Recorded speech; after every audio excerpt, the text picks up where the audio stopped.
Welcome, everyone, to the future of poker performance. If you're here to improve how you operate both at and away from the poker table, you have come to the right place. We have a very special guest today, one of the best in the business. He is the author of Poker with Presence. He is a high performance poker coach, and he's one of my most valued poker mentors. So, Jason Su, thanks for being here. How's everything going, man? Going well, man. Appreciate the intro. That was some kind stuff you said. So yeah, much appreciated. And I'm excited to talk shop. Always excited to hang out and talk shop with you. Awesome, awesome. So, before we get into the future of poker performance, let's talk a little bit about the present and just some things that we see serious poker players doing currently to try to get ahead of the curve. So, I think we both agree that solvers are a big part of this. Taking the advanced online, strategy courses are a big part of this. I was going to ask you though, can you speak to some of the limitations of using this approach exclusively?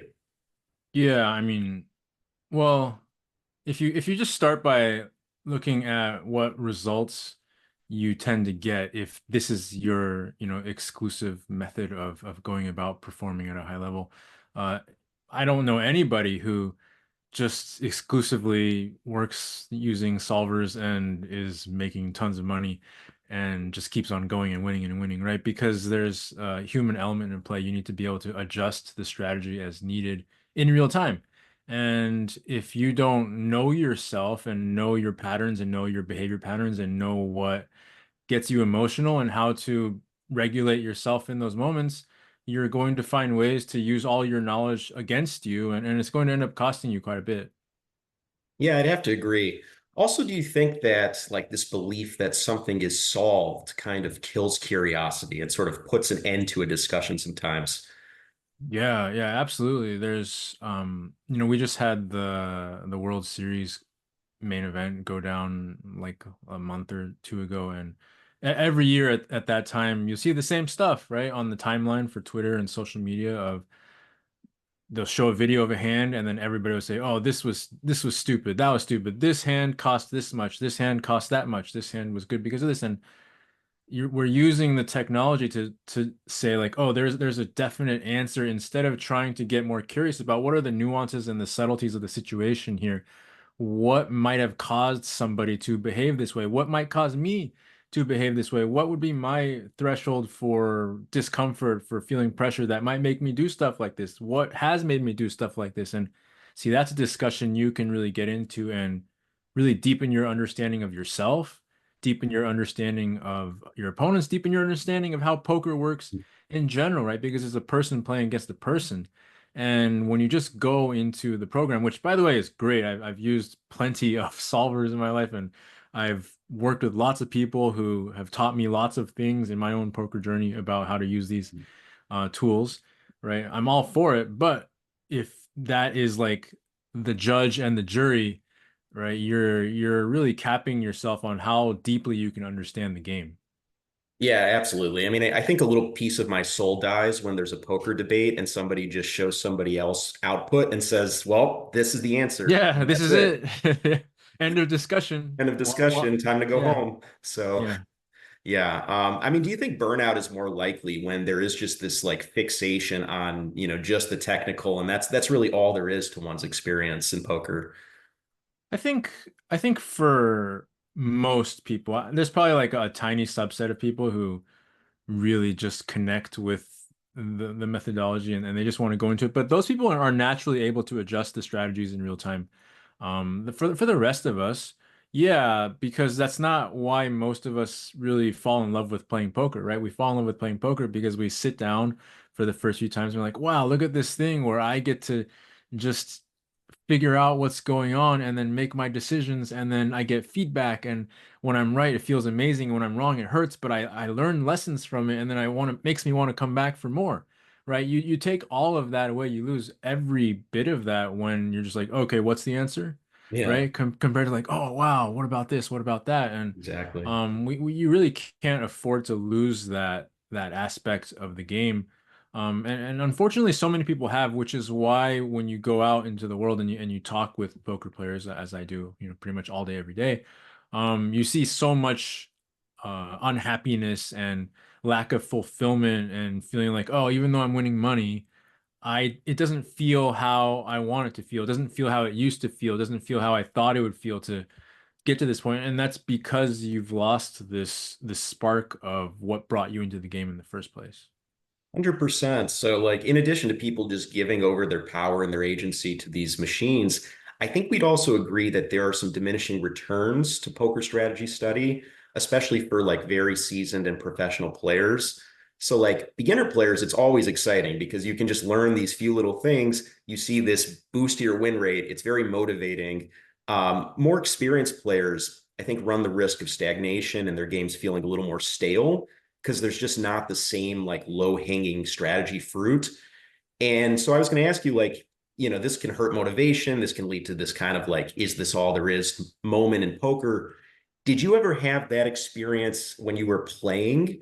And how do you help your experienced students continue loving poker, even as the learning process sometimes yields diminishing returns? Yeah, well, that's what happens if you view the technical study as like the sole, pie, right? The whole pie is taken up by technical study, and that determines your growth. Whereas if you really understand that there is no really separation between your growth internally in terms of how deeply you understand yourself, your growth with how you understand other human beings and get to know them deeply and get to understand how emotions play out in other people.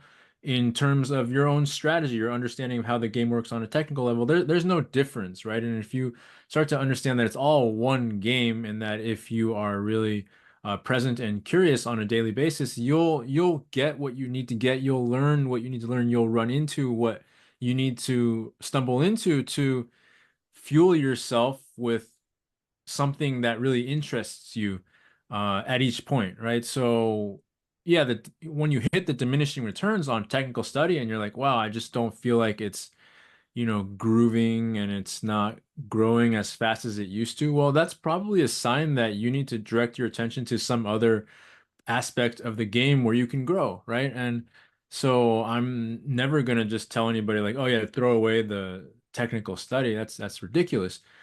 But if you're getting more juice out of like, like what's going on in me, and wow, like I'm really having a much greater experience playing poker, focusing on, my emotions and presence and trusting my instincts, then you should probably go do that for a while. And then there might be a point where you've been doing that for a while and you're like, hey, actually, my interest is really going towards this aspect of the game right now in terms of the technical study. And it will kind of swing back and forth based on what you're genuinely excited for, right? And if you're not genuinely excited about what you're up to and it's not giving you that growth that you desire, you're going to hit that burnout and you're going to start questioning whether, oh, is poker right for me? Am Mhm. I in the right thing? Should I be doing something else? But I can promise you that that's not the answer, right? The answer is that no matter what you're doing, you need to be interested and connected to what you're doing because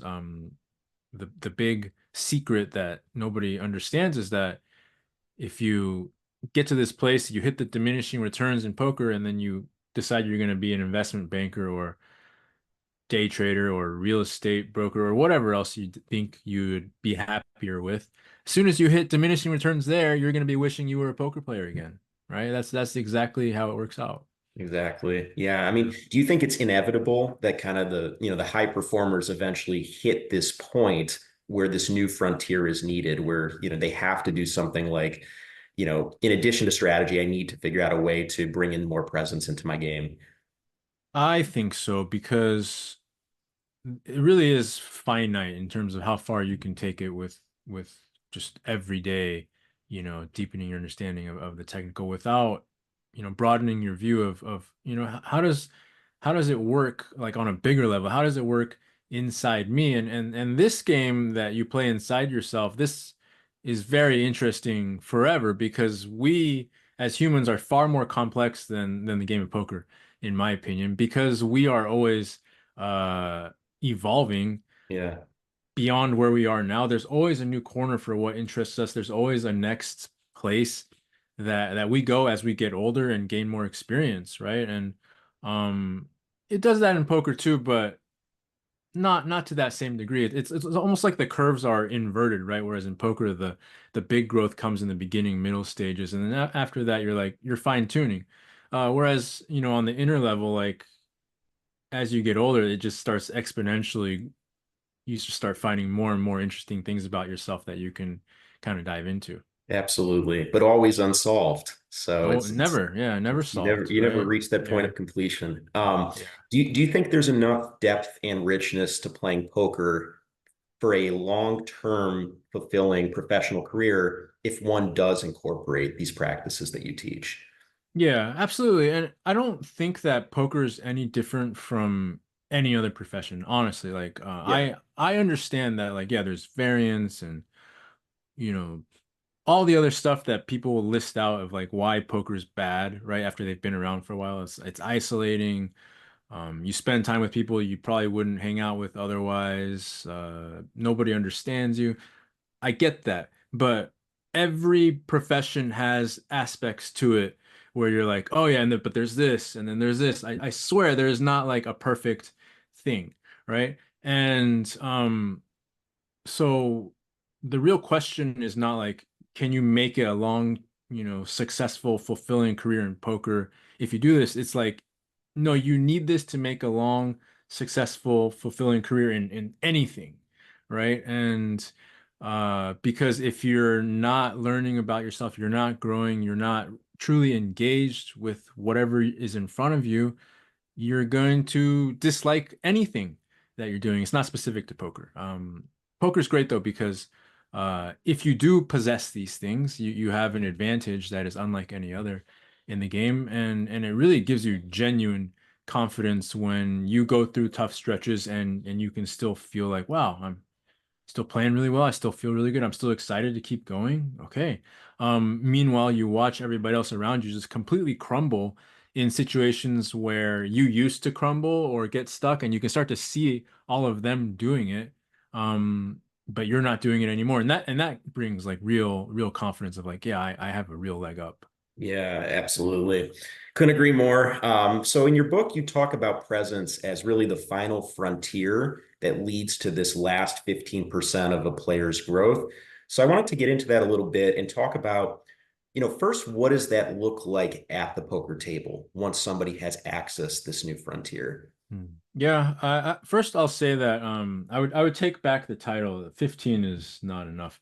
Now I think it's like 50-50, right? Because I just think it just swings back and forth of like, okay, we're gonna work on this and then this and then each fuels the other. So Mhm. when I wrote it, I was in the position of having played full time for over 15 years, and I was still playing full time, and now it's been almost 5 years since I wrote it, finished it, and published, and almost 5 years of me exclusively talking with people in these areas and spending lots and lots of time, thousands of hours with people working on these things, and I see the truth now. With 15, way too low. So what it looks like at the poker table is, if you just envision, like imagine what are like whatever the worst things that you currently do, right? When you get stressed, when you get put under a lot of pressure, it's different for everybody, whether you start putting too many chips in the pot, like bluffing too much, bluff catching too much, or you get too scared, you start getting risk averse, you start finding reasons to fold, you start leaving good games. Right. So whatever the thing that you do that is costing you the most money, right? In terms of your performance, the thing where you're like, I know better than that. Why am I not fix that? See, when you have this, that goes away, right? When you really devote yourself to these practices of like, this is the most important things for me to be present, those things go away because if you look back over the course of your life, all the stretches where you're not doing those things, which I'm sure everybody has those, right? Where it's like really good stretch, playing really well, feeling good. I'm not sabotaging myself. I'm not doing that thing.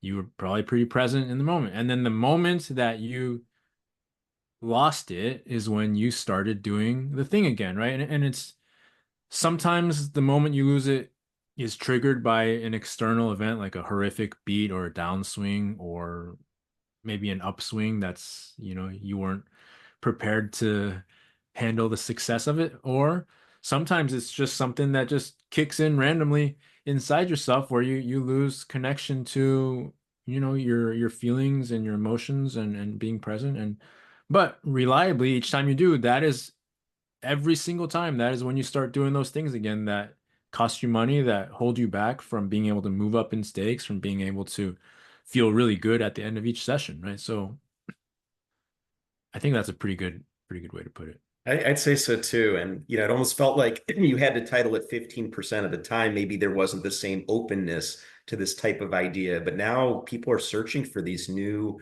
ways to approach the game. And I'd agree, it is much higher than 15%.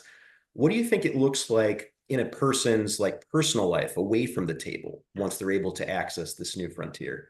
Yeah, same thing, right? Like, so if you want to take, I would say like the biggest things people often talk about would be like relationships and health, right?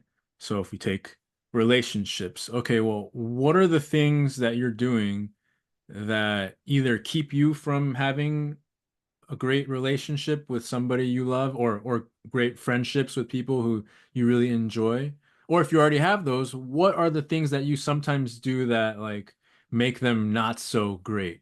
Right? So again, whatever it is, whether it's get upset and storm off, or you get sulky and get real passive aggressive and don't talk, or you know, whatever, you forget to go to the gym for a month, or you all of a sudden start eating a bunch of junk food, right? See, again, you go back to the stretches where everything is going really well. Well, yeah, you're present in the moment, you're connected to yourself, you're real honest with yourself, you're real honest with the people you're around. See, that creates connection. Connection creates all the good experiences that you want for yourself.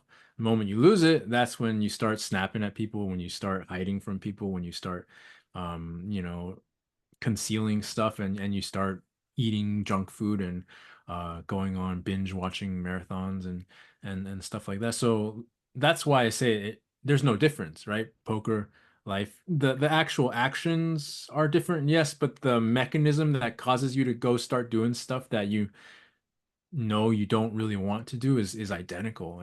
And so the more that you practice these things at the poker table, the more your life starts to change without you ever working on it directly. I've worked with lots of people. We talked about stuff at the poker table that they would implement, and then they would come back and tell me later that like, oh, hey, like, by the way, I stopped smoking, or oh, hey, by the way, like my marriage is way better. And I was like, I didn't even know you smoked cigarettes, right? And it's like because you don't have to talk about things directly to start improving your relationship and your experiences around them. And I've also done the opposite. I've talked with people, I've had clients where they only wanted to talk about their family life or their personal stuff, relationships to food, substance abuse, stuff like that. And that's what we would put our attention on, and then tell them, oh, by the way, I'm crushing poker now. Right. And so it's all the same. Like you like the only thing that matters is, are you going to dedicate yourself to these practices of being present and really getting to know yourself at a deeper level than you ever have? If so, all these things fall into place together. Exactly. It's all one game, it's all one session, and poker players usually take that to mean, they're in the context of poker, but there's really no division between, away from the table and at the table, and there's so much overlap between these things. Now, some folks think that presence is really just a matter of like noticing more, noticing everything that's going on internally, externally. Would you describe presence as any different from like straining hard to pay attention to everything? Yeah, that's actually like it's I think if that's how people see it, they're actually exactly on the opposite side of what it is, right? You see, when you're present, it feels easy to take in everything that's coming, kind of like you're just like kind of surfing a wave on top of it, right? And you're taking everything in without like hyper needing to hyper focus and drain yourself of energy. So the way that you would know if you've been present for a stretch of time is that at the end of that stretch of time, you're feeling more alive and energized and excited than you were when you started, right? Because that's what being present does for you in your life, is it just kind of is this perpetual cycle of fuel and motivation and inspiration for you to move forward. And if you're feeling completely drained and you're just like, oh, I just like don't even talk to me. You were not in the presence mode. You were in the trying really hard to notice everything mode. And so the difference is that, being present allows you to kind of take in everything, right? But focusing on taking in everything takes you out of being present. And so that's a very clear distinction that I think people should know about. It's almost like a dimension is missing too. It's like when you're only focusing on noticing everything, you're purely absorbed by content, by objects, by what's Mm. happening, as opposed to like how you're relating to those things Yeah. and whether there's like some sense of spaciousness in you as you're relating to them. Yes. Yeah, exactly, right. So, one of the things I find hilarious is the guy at the poker table who just like stare at you and is just like it's kind of creepy for one. Yeah, And also beyond that, like I'm certain it accomplishes nothing, yeah, right? Because if you're so just like in this place, you have no space to take in anything and see how it inspires you or gives you any intuition or gut feeling for what to do with what you're taking in, right? You're just right.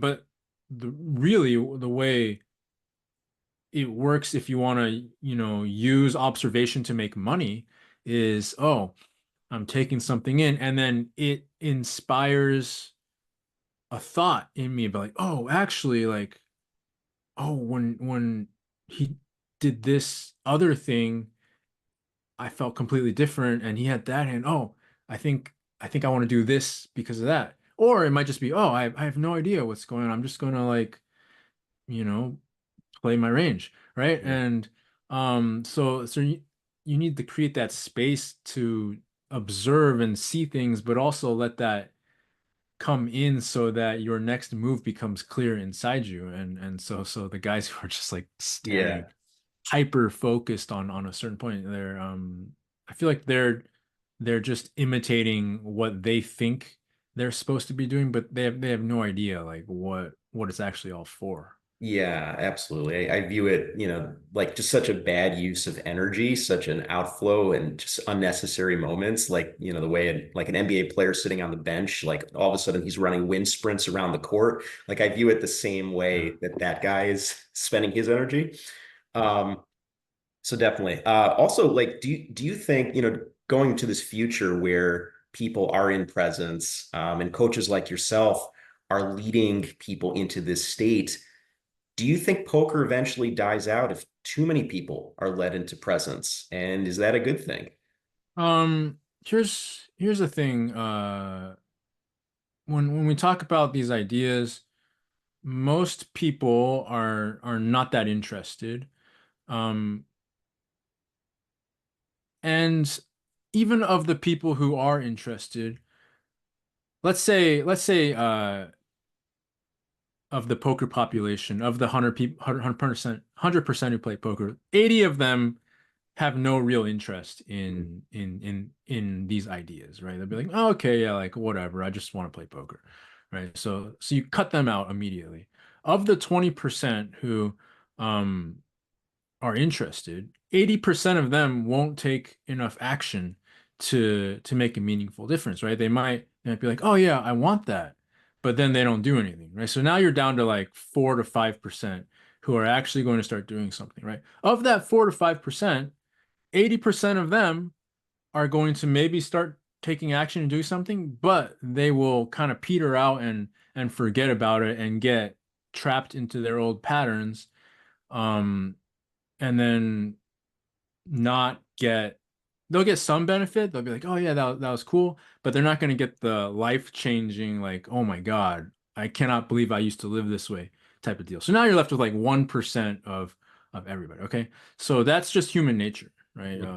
And so when you filter it down that way, the future is fine, right? So poker's gonna be fine. And actually, like what I've learned is that the more that they keep coming out with better and better solver technology, the worse and worse people's mental issues get, because the more and more they get dependent on this idea of like the answer is not inside me, the answer Hmm. is Hmm. out there. And so that's just going to keep accelerating. And so future poker's fine.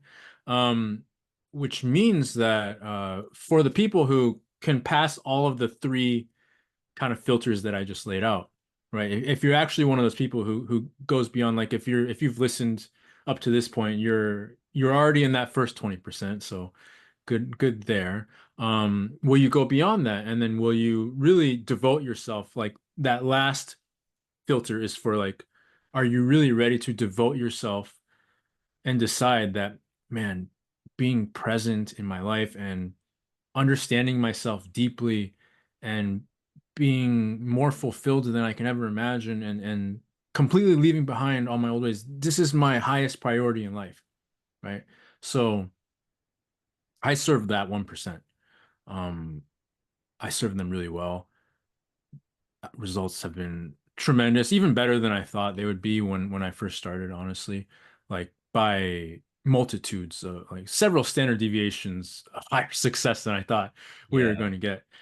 Because when you practice these things, your knowledge just keeps growing forever. The things that I know now about how this all works compared to when I wrote the book, like I don't even think the book's that good anymore, to be honest.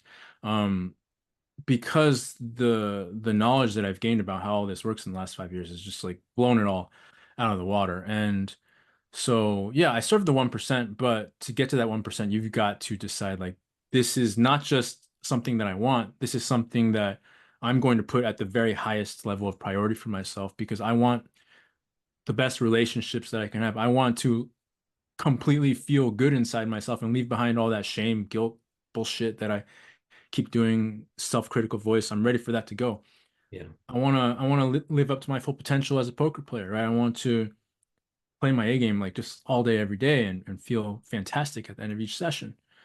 Right. I want people to never want to play against me because they know that like I'm always there and I'm always competitive. I don't give anything away. Right. So you devote yourself to that, you're in that 1%, you're gonna get like so much more than you think is possible for yourself. If you don't, um, you can still get some benefit, but it won't be like that life-changing transformation. So future poker is going to be fine. It's actually, I think, going to be even more profitable because of the way that like I'm so outnumbered by people who are creating new solver technology and study methods and training sites and this and that, right? Only one of me over here. Thousands of them.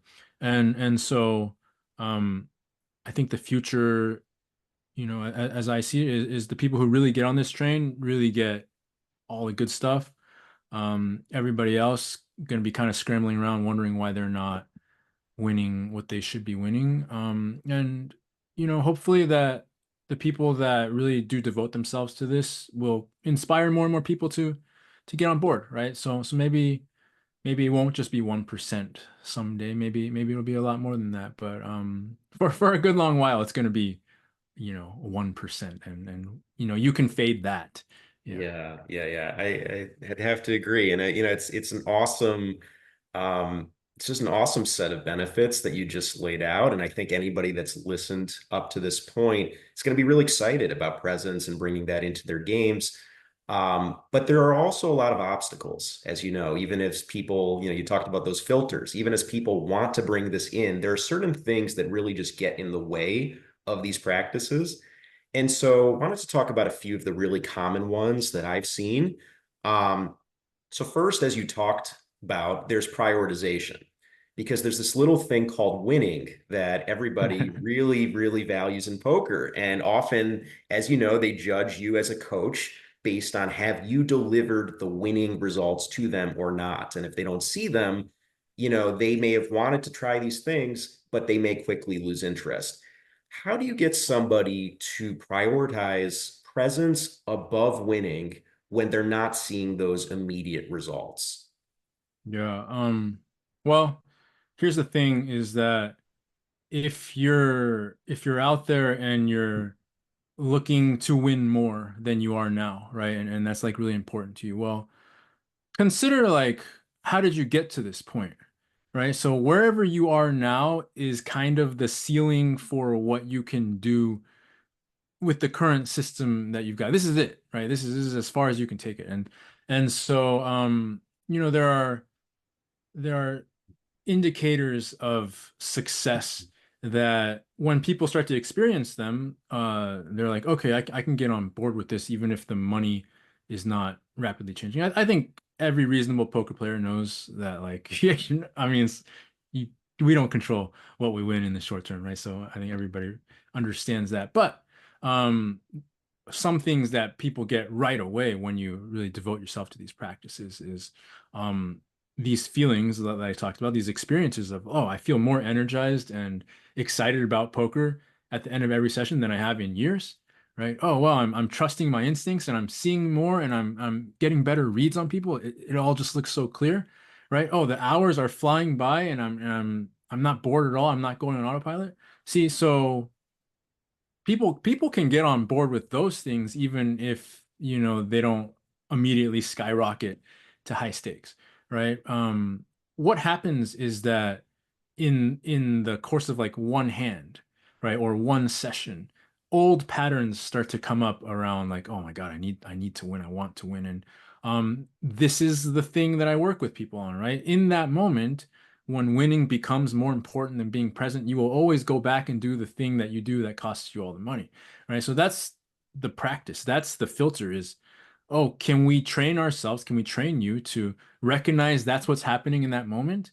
Oh, I'm going into this place and then have something in place that will take you out of it back to being present, right? And the irony is that this is your fastest path to winning more money.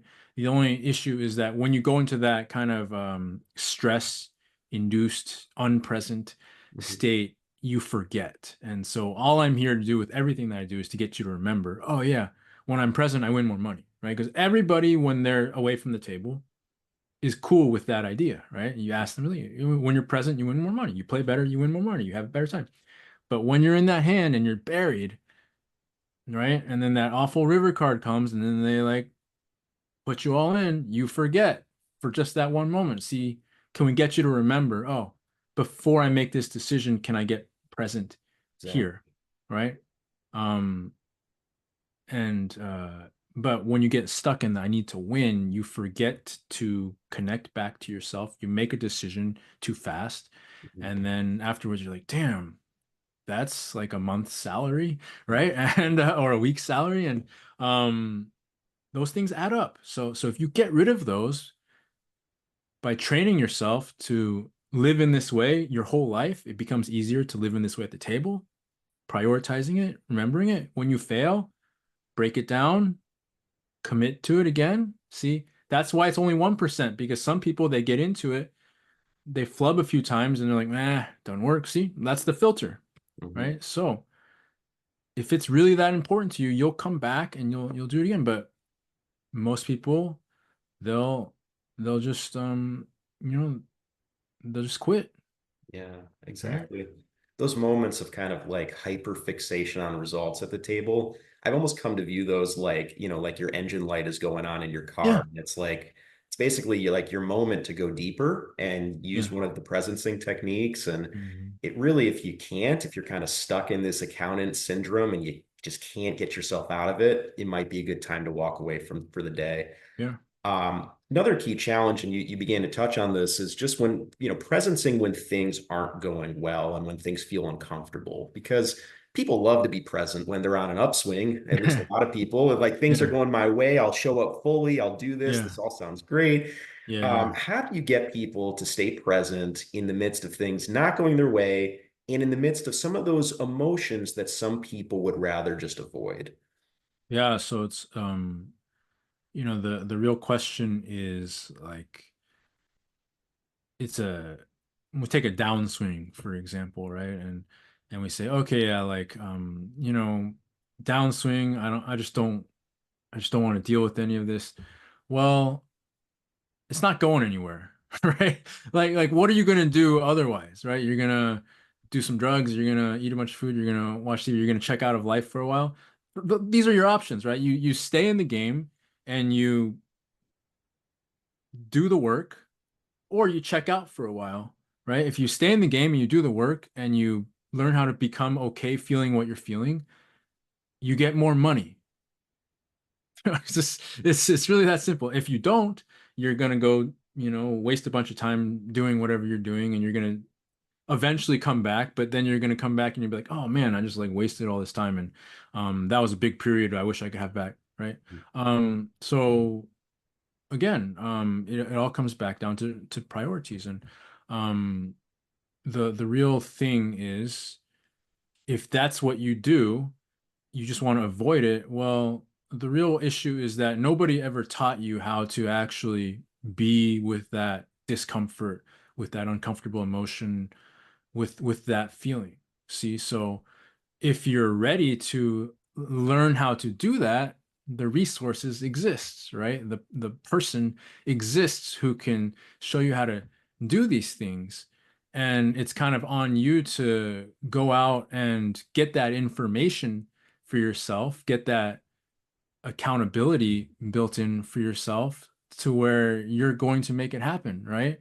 Otherwise, you're one of the 80% again, and you don't get to live up to your potential. It's really all like way more simple than people make it out to be. When people are in the midst of downswings and tough emotions, they come up with all these crazy explanations, Mhm. right? And justifications for like, oh, this is why I feel this way, and I just got to go through my process. It's all bullshit. Um, the truth is that almost nobody is taught from an early age how to have a healthy relationship with their emotions, because almost nobody's parents has a healthy relationship with their emotions, and none of their parents had healthy relationship with their emotions all the way up, right? So this is not your fault that you don't have a healthy understanding of how to be with uncomfortable emotions. Just nobody taught you. But once you understand that this is the only thing holding you back, if you don't do anything about it, now it's your fault going forward, Mhm. right? Because you know that there's this other path that exists, and you're choosing to stay in this one where you just like, make up a bunch of excuses for why you can't do this and do that, and why you need to like go do this for a long time, and why you need to lay on the couch and feel sorry for yourself for a month, or why you need to, go play blackjack or whatever, right? Yeah. Now it's your fault once you understand that like you're not wired this way naturally. Mhm. This was put into you by the people you were around growing up. You can change that. Exactly. A lot of people don't know how to deal with the emotions. That's certainly a major obstacle. Another really big one is a lot of people just don't know how to deal with thoughts. And you have people that they want to try these things, but they keep in the midst of trying them having the thought, I could be doing something more productive right now. I don't know how this is really helping me. And they're people that are conditioned to really believing thought over body and kind of believing logic above all else. How do you help those folks that they're interested in this, but they just their minds and their thoughts just keep getting in the way? Well, it depends on how strong the priority is. If it's not strong, I don't bother. Yeah, Because there's nothing, yeah, like it doesn't matter what you do. If people exactly. are committed to staying how they are, I'm not gonna fight that fight. That's Yeah, that's yep. that's useless. So but if the commitment is there, and the prioritization is there, it again comes down to, okay, well, what's the emotional experience you're having while you're having that thought, and training you to have both at the same time, right? I'm not here to try and like eliminate thoughts from your head, when there's like mindset coaches out there that are like, yeah, just don't think about that. I'm like, well, that's not really how it works, dude. Like Yeah. you think what you think, you can't control what thoughts pop through your head. But what you can do when they come is to learn how to include the emotional experience that is kind of probably driving that thought, right? Mhm. That is getting you to think that way, because when you're um on a huge upswing and everything's going really well, most of your thoughts are pretty positive, right? Mhm. When you're on a huge downswing and everything's going really poorly, most of your thoughts get kind of negative, right? it's not that you are a innately positive person when you're on an upswing. You're not an innately negative person when you're downswing. The emotion drives the thought. Well, if that's the case, well, then when you get present with the emotion, then your thoughts all of a sudden start to change. So now when you're on a downswing, you're not so like, oh, it's just I'm screwed. It's all over. Maybe I should quit poker. You start to have different thoughts when you become present with the experience. So, um, yeah, it comes down to putting in the effort to learn these things about yourself and learn how your inner workings work in the same way that you spend all this time learning how, the game of poker works at a fundamental level, learn yourself at a deeper level, and these are some of the benefits that you get. Yeah, I like what you said about feeling out whether the person's really committed to this before you kind of put in that extra effort, because there's just too much commitment and recommitment that's needed with this, and it's too messy for somebody that just like wants immediate quick results or they're done with it. Yeah. You need somebody that's truly committed to coming back to these practices when things aren't going well.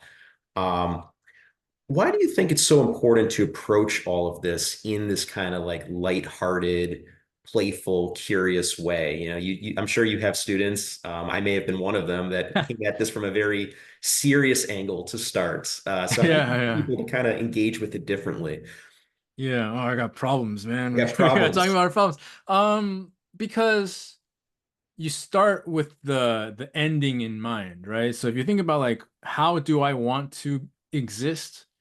Would you rather exist in a place where you feel light and content and agile and able to roll with everything and you see the humor in things? Or is it your preference to be like real grumpy and serious and like always fixating on what's wrong? Right? So how you do it is how you're going to be when it's done. So this is my big issue with like therapy for the most part, and um, I've both participated in many modalities of self-help and healing, and also talked with people about other modalities, and almost always is just so serious, right? And nobody's having a good time. It's never funny. It's never and so as a result, right, whatever you get from it, you come out of it feeling essentially the same that you did when you got in there, which is still very serious, still like, oh, I got to figure out what's wrong with me, because that was the whole process that you went. So even if you like learn something new about yourself, you feel the same, right? That's why therapists do really well, because people keep coming back for another round because they don't feel different, but they're like, but I made a breakthrough, and maybe if I just get more breakthroughs, I'll start to feel different. No, no, no, no, because the actual process has got to reflect how you want to feel, right? So in my work with everybody, I make it well known, like we're gonna have a good time doing this, right? We're gonna have fun, we're going to play, right? We're going to explore, we're going to be curious, because that's how you want to live, right? Again, sadly, much of the 80% are way too entrenched in the belief that like, no, life is serious and I have problems, Mhm, to get on board. So they're out immediately. mhm, Right? So now we're left with the 20% that's like, oh, actually I do want my primary existence to be curious and fun and play. And it doesn't mean that like nothing bad ever happens, but it means that like even when it does, I'm ready for it. I'm ready to engage with it. I'm not just looking for problems. I can appreciate, I can love, right? So um yeah, how you do it is how you will be when you're done. So if you're out there and you're working your way up the poker ladder, and every day is just this like miserable, hard grind, sacrifice, and you get to high stakes, you're not just going to start relaxing when you get there, right? Or even if you make your millions of dollars, which very few people do it this way, but few people who do, say you make enough to retire, you're just going to be miserable, serious, tense with a lot of money, right? So that's why it's so important, because it's not a thing where like my reward when I get there is going to be to feel good and relax and enjoy life. No, no, no. That has to be how you get where you want to go. Otherwise, you'll never feel those things. exactly. Yeah, and very few people make that climb without bringing this into their game at some point and feeling good about the process because it's just too easy to burn out if you're not enjoying yourself. And if things feel super serious, you're also probably missing a lot of possibilities at the table and you're not exploring some of those gray areas where a lot of the profit is found. So Yeah. we've talked about the limitations of a lot of things today. We've talked about limitations of poker solvers, limitations of well, we even touched on the limitations of therapy, limitations of Yeah. logic. What really seems to be at the core of a lot of these things is just like the limitations of thought in general.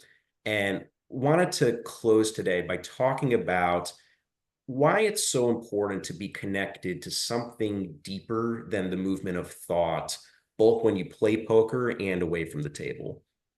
Yeah, well, you are not your thoughts, right? Which I guess for a lot of people, they'll just be like, What are you talking about?"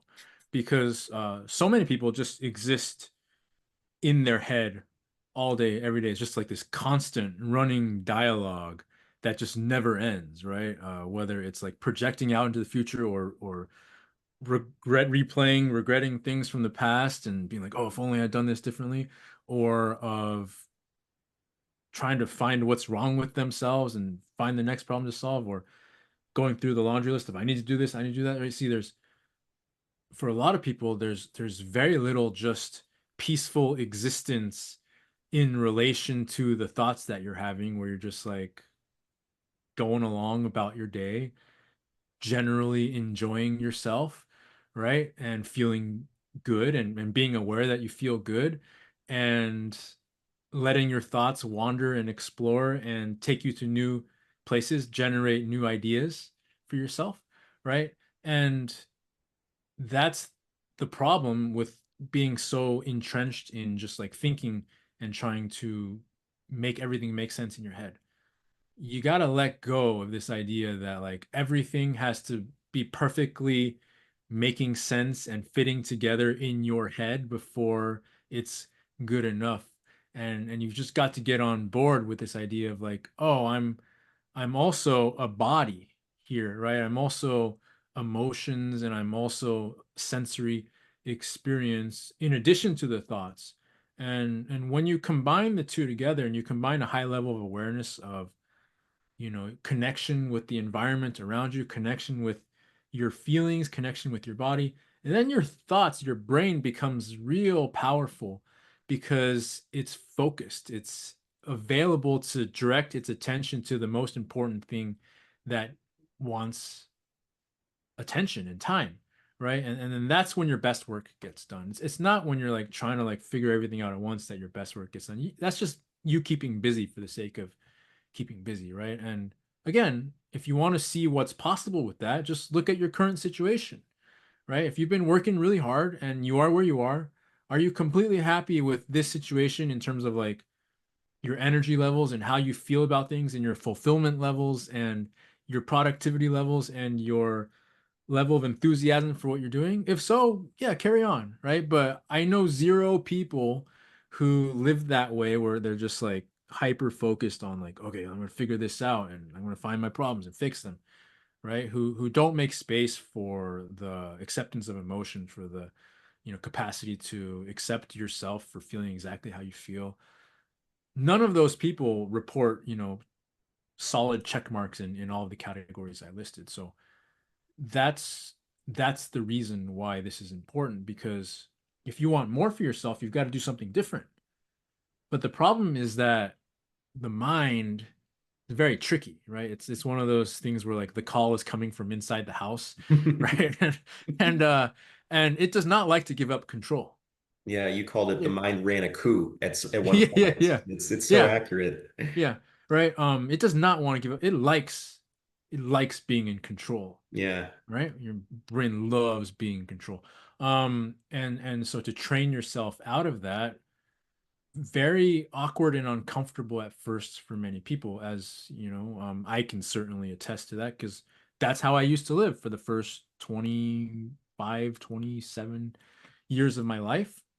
Is I was as deep in it as a person could be, right? Um, looking back at that phase of life, I'm like, I cannot believe I lived that. That is insane that I lived the things that I did, the way that I was existing. How could I have done that for so long? Right? Well, Yeah. because that's just what you were taught. Yeah. We're just doing what we see everybody else doing around us. So, part of what I'm up to here is one, sharing these things with as many people as possible, but two, also just letting you know that there's other options out there for how you relate to life in general, um, so that you have a choice, right? Yeah. And that's the first step in letting the mind let go a little bit, is knowing that like how you are right now in terms of your stress levels, the way that you relate to things that come up, it's not how it has to be, right? It's not who you are. You are not your thoughts. Yeah. I mean, our schooling was maybe like 95 to 100% focused on critical thinking, Yeah. like next to no awareness training at all. So you can quickly get out of balance with that. It's almost Yeah. like a cruel irony that people, like a lot of the best solutions they come up with are when they're able to like put their thought systems down temporarily and let answers come to them. It's like a Chinese finger trap almost. Yeah. You have to like let go and then the thing like releases, but Yeah. we're not able to. Yeah.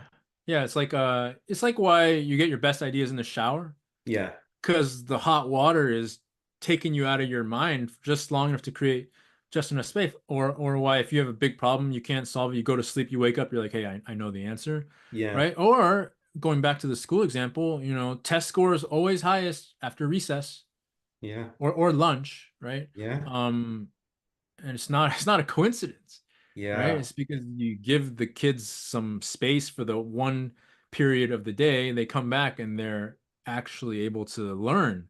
They're actually curious again. They're actually wanting